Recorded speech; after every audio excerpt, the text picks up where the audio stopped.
সহজ সমাধান ইউটিউব চ্যানেলের পক্ষ থেকে আপনাকে স্বাগতম জানাই। ভিডিওটি শুরু করার জন্য আজকের এই ভিডিওটি আপনাদের জন্য নিয়ে চলে এসেছি রেশন কার্ডে ফোন নাম্বার লিঙ্ক কিভাবে করবে। আপনাদের রেশন কার্ডে যদি ফোন নাম্বার লিঙ্ক না থাকে তাহলে আপনারা কিভাবে নিজের ফোন থেকে রেশন কার্ডে ফোন নাম্বার লিঙ্ক করে নিতে পারবে, এবং আপনাদের যদি লিঙ্ক থাকে তাহলে আপনারা কিভাবে চেক করবে যে আপনার রেশন কার্ডে কোন নাম্বারটি লিঙ্ক করা আছে। তার জন্য আপনাদেরকে এই অফিসিয়াল ওয়েবসাইটে চলে আসতে হবে। তার জন্য আপনাদের ফোনে যে কোনো একটি গুগল ক্রোম ওপেন করে নেবে। এখানে ওপেন করার পর আপনারা নর্মালি রেশন কার্ড লিখে সার্চ করবে, RATION। এই লিঙ্কটা আমি ভিডিও ডিসক্রিপশন বক্সে দিয়ে দেবো, আপনারা চাইলে সেখান থেকে ডাইরেক্ট এই ওয়েবসাইটে চলে আসতে পারো। তারপরে আপনাদের এরকম প্রথম ড্যাশবোর্ডটি ওপেন হবে। প্রথমে আপনারা দেখবে সিটিজেন কর্নার, তারপরে দেখবে sale service for ration card, এই অপশানটিতে ক্লিক করে দেবে। তারপরে আপনারা এখানে আবার অনেকগুলো অপশান দেখতে পারবে। এখানে আপনাদেরকে রেশন কার্ড নাম্বারটি চেক করার জন্য ডাউনলোডের অপশানটিতে ক্লিক করতে হবে। দেখতে পাচ্ছ ERC, তো এখানে ক্লিক করব। এখানে ক্লিক করে দেওয়ার পর আপনাদের আবার একটি নতুন পেজ ওপেন হবে। নতুন পেজ এখানে আপনাদেরকে প্রথমে আপনাদের যে রেশন কার্ড নাম্বারটি আছে সেই রেশন কার্ড নাম্বারটি সঠিকভাবে এখানে বসিয়ে দিতে হবে। আপনাদের যে কোনো একটি রেশন কার্ড নাম্বার বসিয়ে দিবে। রেশন কার্ড নাম্বারটি বসিয়ে দেওয়ার পর আপনারা এই ক্যাপচার কোডটি দেখে এই ঘরটিতে সঠিকভাবে ক্যাপচার কোডটি আবার বসিয়ে দিবে।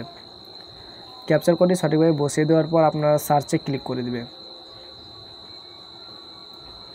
সার্চে ক্লিক করে দেওয়ার পর আপনাদের ফ্যামিলির সবগুলো রেশন কার্ডের ভর্তুকির নাম চলে আসবে। তারপরে আপনারা ডান দিকে দেখতে পাবে যে আপনাদের রেশন কার্ডে কোন ফোন নাম্বারটি লিঙ্ক করা আছে। যদি আপনাদের রেশন কার্ডের কোনো নাম্বার লিঙ্ক করা না থাকে তাহলে এখানে শো করাবে না। এখন আপনারা যদি এই নাম্বারটি চেঞ্জ করাতে চান বা এই নাম্বারটা যদি আপনাদের না থাকে তাহলে আপনাদেরকে আবার হোম পেজে চলে আসতে হবে। এখানে আসার পর আবার আপনার সেল সার্ভিস ফর রেশন কার্ডে ক্লিক করবে। এখানে ক্লিক করে দেওয়ার পর আপনারা একটু নিচের দিকে চলে আসবে। নিচের দিকে আসার পর আপনারা এখানে দেখতে পাবে যে আপডেট মোবাইল, এই ক্লিক করবে। আপডেট মোবাইলের অপশানটিতে ক্লিক করার পর আপনারা আবার এখানে সঠিকভাবে আপনাদের যে রেশন কার্ড নাম্বারটি আছে সেই রেশন কার্ড নাম্বারটি এখানে সঠিকভাবে বসিয়ে দেবে। যে কোনো একটি রেশন কার্ডের নাম্বার কিন্তু বসাতে হবে এখানে।